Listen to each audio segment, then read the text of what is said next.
This piece of silver cast out Adam and Eve. It turned staves into snakes, parted and closed the Red Sea. Eris used it to start the Trojan War, and with it, a poor carpenter turned water into wine. Al-Mualim, August 1191.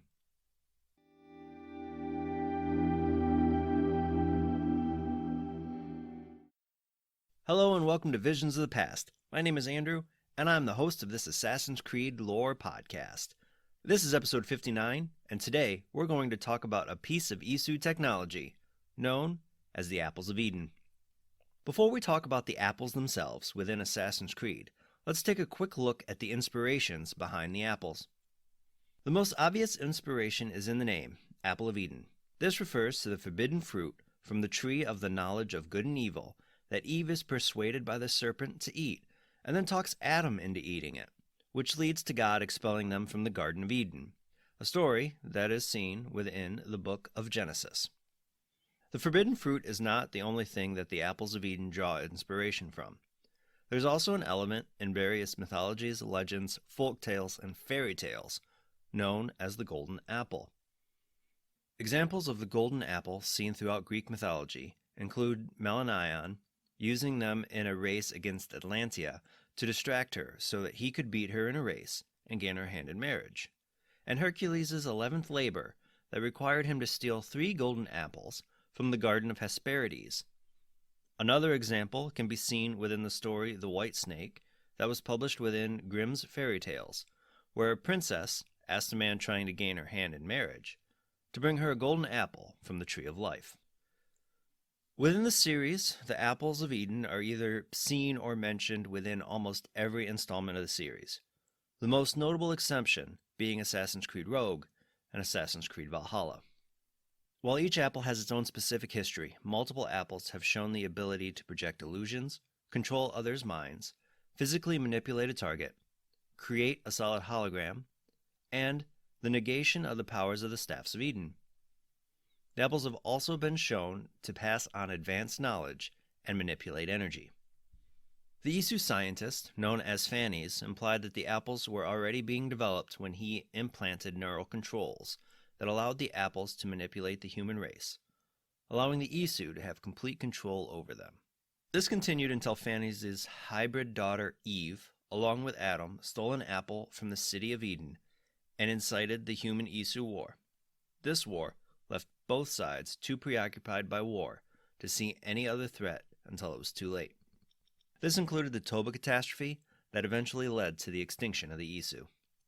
While this catastrophe did not destroy the Isu's technology, it did eventually fall into myth and legend, but when one of these items were found, they often were fought over for their power. I don't have the time in this episode to talk about every known Apple of Eden.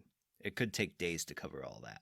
But we will cover some more of the well-known apples, like the ones Altair ibn La'ahad or Ezio Auditore carried in their lifetimes in later podcasts. The first apple I want to talk about we've seen in the glyphs of Assassin's Creed 2 and was mentioned within Assassin's Creed 3. This apple was labeled by Abstergo as Apple of Eden 5. This apple was recovered from the surface of the moon on July 20th, 1969 by the crew of Apollo 11. This apple was one of the dozen that was sent into space by the Isu during their third attempt to stop the Great Catastrophe. This was the attempt where they tried to use the human population to will away the threat. They were unable to properly place or control any of the artifacts, which led to the artifact's beam not being able to cover the world. The Templars discovered that this apple lay on the moon sometime in the first half of the 20th century. But within the 1960s, when John F. Kennedy was president of the United States, he wanted the venture to the moon to be a joint venture with the Soviet Union. This made him a target of the Templars, who eventually orchestrated his assassination, leaving their puppet Lyndon B. Johnson as the president, leading to the moon mission of Apollo 11 to be solely American. The next apple we're going to talk about was seen in Assassin's Creed Syndicate and the novel Assassin's Creed Underworld. This apple eventually became known as Apple of Eden 7 by Abstergo. This apple is first to have been known to be in the possession of Charles Pearson in 1862. Pearson used this apple as an ornament on his walking stick, not knowing what it truly was. But once it was recognized for what it was by the Templar only known as Kavana, a plan was set in motion to frame assassin Jayadeep Mir for the murder of Pearson and to obtain the Apple of Eden. During the opening of the world's first underground railway, Kavana stabbed Pearson to death and removed the apple from Pearson's walking stick. Kavana tried to use the apple to kill Mir and Ethan Fry, but instead caused the tunnel around them to collapse. As Kavana fled away from Mir and Fry, he tried to direct the power of the apple at them one more time, but was stabbed in the armpit by his assistant Marchant with the same knife that Kavana used to kill Pearson. Marchant then took the apple to the Grand Master of the British Rite of the Templar Order, Crawford Sterrick. The next we see of this apple is on February 10, 1868, when it's in the hands of Sir David Brewster, who was experimenting on it in a lab in Croydon. On this day, Brewster had a conversation with fellow Templar Lucy Thorne, who not only was second in command to Crawford Sterrick, but the Order's resident expert on the Pieces of Eden. Thorne, not happy with Brewster's progress with the apple, told him that he had had plenty of time with the apple and that he needed to work faster. Brewster experimented on the apple that day by exposing it to high voltages of electricity, trying to activate it. As the experiment progressed, Brewster entertained the idea of displaying the apple in public to destroy Charles Darwin's reputation. Brewster's assistant, Reynolds, objected to the idea, and Brewster laughed it off by stating that after unlocking the artifact's secrets, both Darwin and the assassins would be finished. Brewster did not see the end of the experiment, though, as he was assassinated by Evie Fry. The experiment, though, ended shortly after, as the apple became unstable and detonated from the electricity, destroying the lab and the apple within it. The last known apple that we're going to talk about today is known as Apple of Eden 4 by Abstergo, and was mentioned in the emails of Assassin's Creed, the glyphs of Assassin's Creed 2, with it first appearing in the comic Assassin's Creed Conspiracies, and again in Assassin's Creed Bloodstone. The earliest known depiction of this apple was within a 10th century Chinese painting, where it is shown as a flaming golden ball held by a small demon. What's most interesting about this instance here is that this painting is the earliest known pictorial representation of firearms, and that the gold ball is thought to represent an early grenade. Clay Kaczmarek hid a line of binary code within this painting when he used it within the glyphs that he hid around Renaissance Italy that stated Sumerian ME23. This hidden message seems to reference the apple as the Sumerian divine weaponry that inspired the Chinese to develop gunpowder and early firearms. The first individual that is known to possess this apple was Nikola Tesla, who found it within Croatia. When he began to attempt to make free unlimited electricity available to all, seemingly inspired from knowledge found within the apple, the Templars began a campaign to stop him. In 1894, Tesla was visited by Mark Twain, who admired the Apple of Eden. After Templar J.P. Morgan cut his funding, and Thomas Edison electrocuted an elephant to prove the dangers of Tesla's electricity, the Templars broke into his lab, stole the apple, and used it to drive Tesla insane. The apple was then granted to Edison, who used it to create several inventions, then passed it on to fellow Templar Henry Ford. Ford used the apple to manipulate his assembly workers to work for a lower wage, and sometime around 1933, sent the apple to Adolf Hitler. Hitler ended up using the apple to gain power in Germany and to lead the country to start World War II. Once Germany was under his control, Hitler granted the apple to Obergruppenführer, or a senior group leader of the SS, Euro Kramer. Kramer eventually worked with an abducted Nikola Tesla and used the apple to create a device known as Die Glocke, under the pretense of a nuclear project. This device served as an early version of the Animus, with Kramer hoping that the device would physically allow him to travel through time to recover other pieces of Eden for the Templars. The assassin Eddie Gorm was sent to sabotage the project, but was overpowered by Kramer and placed inside the machine. But Kramer fled with the apple when the Allies simultaneously stormed the laboratory. On July 15, 1943, Kramer was killed by Gorm and Julia Dusk at Kasia's castle in Poland. The two then took the apple to their superior, Boris Pash. Pash had been secretly working with Templar scientist John von Neumann, who wished to use the Die Glocke to travel back in time and kill Hitler before his rise to power. Gorm and Dusk learned of Pash's betrayal of the assassins on the same day they killed Kramer, leading to Dusk to try to destroy the apple with a hand grenade. This failed, only resulting in Dusk's death. Pash took the apple, leaving Gorm for dead, and on October 29, 1943, Pash and Neumann planned on using it for another time-traveling experiment, known as Project Rainbow, on the USS Eldridge. Gorm, though, killed Tesla to keep him from helping, but the experiment did continue. But instead of going back in time, the ship manifested in a future state for about 18 minutes, causing damage to the apple. After Project Rainbow, tracking the apple is muddy as it's next seen back in the hands of Hitler when he was killed by the assassins on April 30th, 1945. By 1957, it was back in the hands of John von Neumann when Boris Pash killed him on February 8th to take it for himself. With the apple in his control, Pash started Project Bluebird under the direct order of CIA Director William King Harvey. On the surface, Project Bluebird was to research mind control techniques to better interrogate people, but Pash hoped to give humanity back their true freedom that was taken from them by the Isu, by granting them access to the memories of all their ancestors. One subject in particular was Julia Gorm, the daughter of Eddie. Using Project Bluebird on her, Pash gave her the skills of Eddie, as well as his urge to kill Pash. On August 2nd, 1964, Alexei Garvani caught up to Pash and what was left of his Bloodstone unit, after spending almost the last year hunting the unit in the Ninh Bun region of North Vietnam. After ambushing Pash and his unit, Alexei revealed that he was looking for the apple. Revealing they left it on the island of Hon Mae, the unit told Alexei that in exchange for the exact location, he had to escort them to the Catholic Diocese of Phat Diem in time for Pash's daughter to be born safely, because the group was being hunted by Julia Gorm. Eventually, Julia caught up to the group, killing most of them, though Alexei stopped her, seemingly at the cost of his own life. During the battle, Xenia, who was close to giving birth to Pash's child, was hit with a knife, leading her to tell Pash to call for Alexei's transport to get them, leaving him to choose between her and the child, or the location of the apple, knowing that that information would be the only way they'd leave North Vietnam. 2 days later, on the USS Maddox, William King Harvey was in possession of the apple and explained to Pash how the last few days would lead the U.S. into the Vietnam War. During this conversation, Pash realized that Harvey was a double agent now working for the Templars, and that instead of killing Pash, Harvey was going to use his knowledge of the apple for the Templars.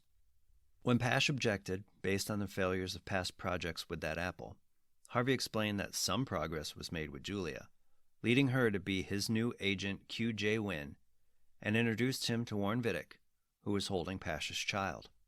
Harvey then explained that his child would be left in the care of Vidic to ensure Pash's loyalty. Vidic took the apple and Pash's research and tested early animus designs on Pash's daughter Natalie. In 1977, after spending time in her father's life, she discovered that she was a prisoner and stole a copy of the animus's blueprints and gave them to William Miles. She then escaped the lab with the Apple of Eden. Over the next 40 years, Natalie kept the apple, eventually using it in the Swiss Alps to power her version of the Project Bluebird machine. Natalie planned to use this machine to wake consciousnesses to genetic memories, hoping a more evolved human would lead to the end of the Assassin-Templar War. And to test this, she planned to turn a machine on the town of Grimmelwald, using 5% of the apple's power. On November 15, 2017, during this test, Tomo Sakagawa, a Japanese assassin who was hunting Julia Gorm's son Maxime, who killed his mother during the Great Purge, tracked him to the facility. Working his way through the facility, he killed Maxime Gorm, who was reliving the memories of his mother to give Natalie more information about her father, and saved Eliza Adler, an amnesiac whose parents tried to find the Apple of Eden to restore her memories. During the mission, Tomo sent Project Bluebird's equipment into lockdown. He ended up confronting Natalie to trade the phone that could turn off the lockdown for a helicopter. While leaving, Tomo instead used a Trojan horse to disable their cooling systems, causing the lab to explode, presumably killing Natalie and destroying the fourth apple of Eden. While those are not the only known apples of Eden, those are the only ones we'll be talking about today, and we will talk about the other 6 known apples of Eden in future podcasts. There is, though, more instances where apples were used throughout the history of Assassin's Creed that are not necessarily tied to the 9 known apples. One apple was stolen by Eve, the hybrid daughter of Phanes. This event presumably was one of the main events that started the human-Isu War. It's also suggested by Clay Kaczmarek that it was this apple that caused Cain to murder his brother Abel. Other feats suggested by Clay to be from or about apples of Eden include Heracles stealing apples from the Garden of Hesperides, and Idun being the caretaker of apples that were said to ensure the Norse gods' vigor and immortality. Speaking of the apples of Idun, in 870, Eivor Varin's daughter and a thrall by the name of Gull went looking for a special treasure and came across the Temple of Heimdall atop the Falkenstoffer Mountains within Norway. Here, they found an apple after a fight with Bjarke Broadside and Erlend of the Wolfing clan. Eivor found a secret treasure room behind a painting of Heimdall's home, Heimbjorg. Within this treasure, Eivor found an apple of Eden, but Gull attacked her over the ownership of the treasure. Gull then grabbed the apple herself, claiming it to be one of Idun's. The apple awakened Gull as a sage, allowing her to use the apple to freeze Eivor in her place, and after a brief conversation, the temple fell apart around them, leading to Gull's presumed death and the loss of the apple itself. Kairos of Zarax discovered an apple in an abandoned temple of Aphrodite atop the highest peak in Arcadia in the 6th century BC, and used it to win a foot race and the hand of Princess Atlantia of Arcadia. In 1402, Lei Tong, the daughter of 2 assassins, fled an execution order from the Yongle Emperor with another unnamed apprentice and an apple. During the coronation of Charles II of England on April 23, 1661, he noticed General George Monarch speaking to a man holding a sphere wrapped in a cloth, but he had to bow his head to receive his crown before he could look any further. The last instance of an unknown apple was seen in 1839 when the assassin Arbaz Mir and his servant Raza Sora explored the first civilization ruins in the caverns beneath Ranjit Singh's summer palace in Amistar. Among these ruins was a statue of Durga holding several pieces of Eden, one of which was an apple. While it's possible that the apple of Eden that Charles II of England saw was the exact same one that Queen Elizabeth had during her coronation, and it's also possible that the one seen by Arbaz Mir was the same that his son Jayadeep was chasing in the underground of London, this is something that has never been confirmed. According to the known history of Assassin's Creed, if there is a conspiracy or a questionable moment in human history, it was probably done with some kind of apple of Eden. Usually, they are shown in the hands of powerful people who use them to control either a vast number of people or a large area of land. They were also used to explain conspiracy theories like why the human race went to the moon or what really happened with the USS Eldridge. While it's a great way to explain many things, it's also been used way too much. There are so many other great pieces of Eden that going back to the apples so many times make them feel less special, even though showing them more often does give them a greater feeling of importance to the Isu. Along with showing the greater importance to the Isu, the more often the apples are shown, it shows how important they are to the Assassin-Templar War as well. Showing Boris Pash willing to work with a Templar to stop World War II from happening, leading to some assassins thinking he's a traitor, even though he's more of an extremist at the time, and then completely folding to Templar pressure after his assassin mentor turned out to be a double agent, and then how much of an extremist his daughter ended up being, even though she still considered herself an assassin. As much as I enjoy the apples overall and their role within Assassin's Creed, I think setting them aside for another piece of Eden for the time being wouldn't be a bad idea. Thank you for joining me today. Be sure to tune in every Tuesday for new episodes. If you love the Visions of the Past podcast, I'd love for you to subscribe, rate, and give a review on Apple Podcasts. If you have any questions about Assassin's Creed or topics that you'd like me to cover, please feel free to hit me up on Twitter and Instagram at visions_AC, and you can find those links in the show notes below. Until next time, my assassin friends, make sure to follow the Creed.